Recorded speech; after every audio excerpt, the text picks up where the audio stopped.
Hello and welcome to another video from the only source of information that you need to not only survive the current apocalypse but actually enjoy it. And today's video is just going to be a continuation of yesterday's video. I didn't really plan to make yesterday's video, and I certainly didn't plan to make this one today, but depending on how you look at it, yes, today's video is going to be part 2 or part 3, because the video yesterday was called The Sheep and the Goats, and I made one maybe 5 years ago called The Sheep and the Goats, and the information in yesterday's video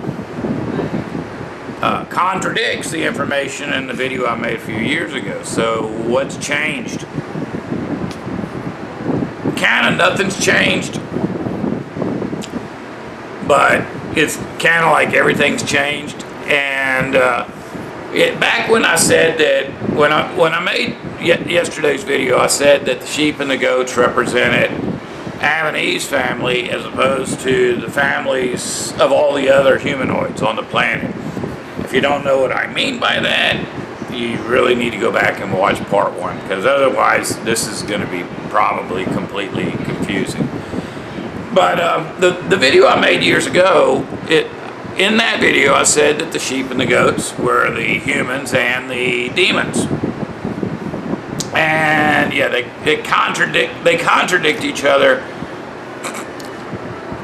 But when you know the whole story, or at least when you know the whole thing that's in my head, whether it's true or not, you can understand at least why I think that yesterday's story does not contradict the story I told 5 years ago.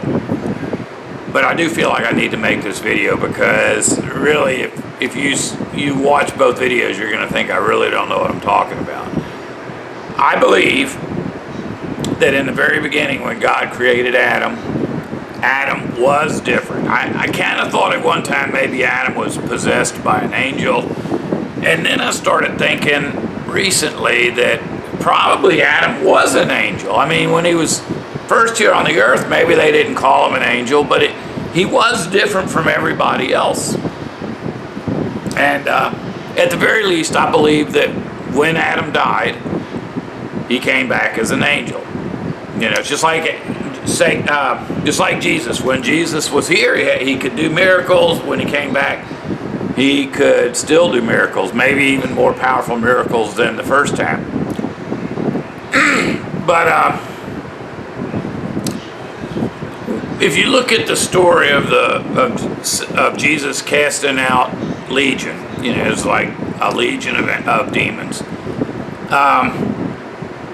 When he cast him out, the demon said, "Are you going to remove us before our time, or punish us before our time, or in prison?" So I can't remember exactly how he said it, but he said it before our time. So the angels realized that there was a chronology that was going to be followed over time, that their situation would change, human situation would change, etc. Now, at that point, Jesus didn't remove them from the earth, but he removed them from the people, meaning Jesus can do that. He can, and God can do it, and God may have threatened to do it.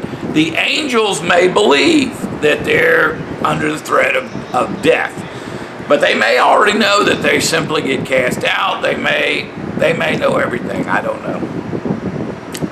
But the fact is that in the Bible, there's 2 words that get translated as hell. One of them is Tartarus, the other one is Hades. That's in the New Testament, in the Greek. The people who lived at that time had very,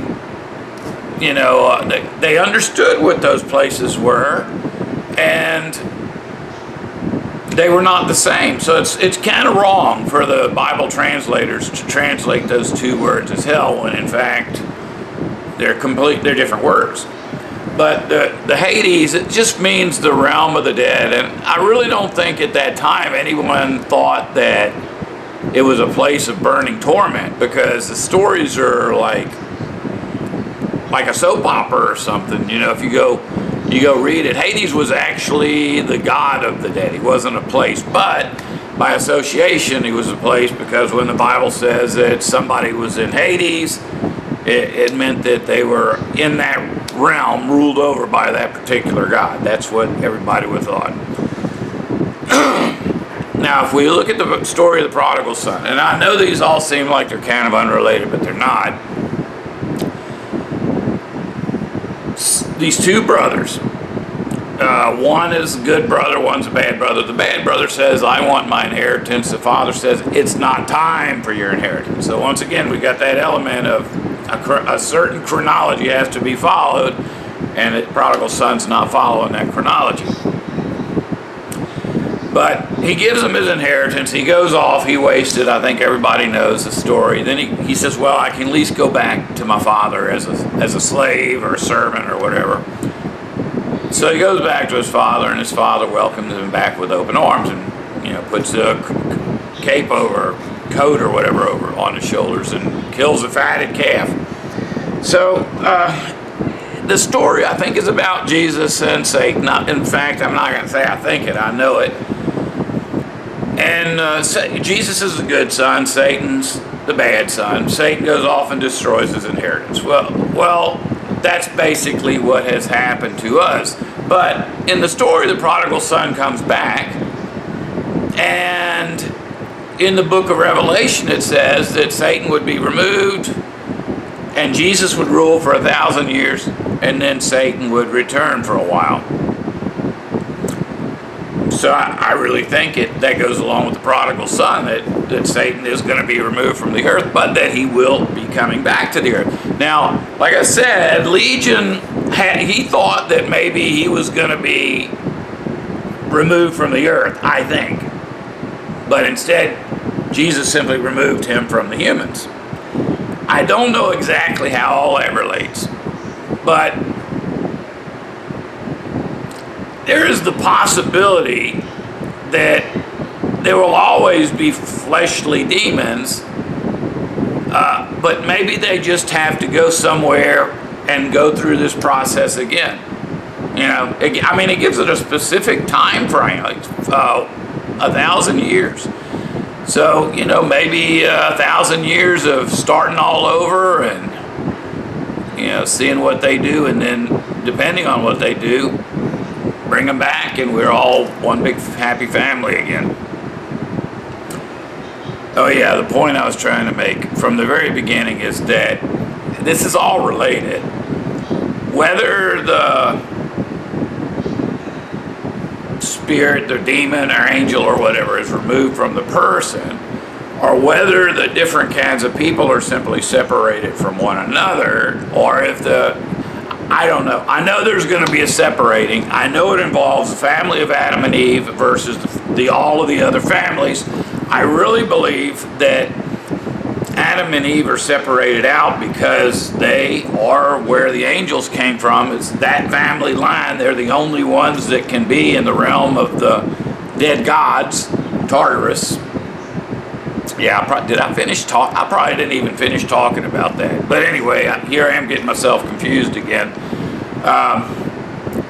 I know everything's going to be fixed. So we've got a world where people are possessed by demons. Currently, I don't believe anybody is possessed by angels. Maybe me. I might be the last one. But the Bible speaks about a time when Satan and his demons would be cast down to the earth. And it says, woe to the earth, because Satan and his demons are down there, but the angels are up in heaven. They threw the demons out. Maybe all the angels are already there. And that's why the world is so screwed up. Right now is like way worse than normal. Because everybody's possessed by demons, and there's nobody possessed by angels, and the demons know they have a very short time left. That's what it says. Satan knows he's got a very short time left. But in any case, whether they're cast off the earth, whether they're cast out of people, whether they're killed, I don't know, but I think all of that is part of it. So I know that this is confusing, but really the You may want to go back and watch the first video I ever made that was called Angels and Men. I think it might have even have been, no, not of Angels and Men. What was that? Sheep and the Goats. Go back and watch the old Sheep and the Goats video. Watch part 1, Sheep and the Goats video, and then watch this one. Oh, it's too late. You just watch this one. Oh well. If you don't want to, I love y'all all. If you don't want to survive, don't listen to me.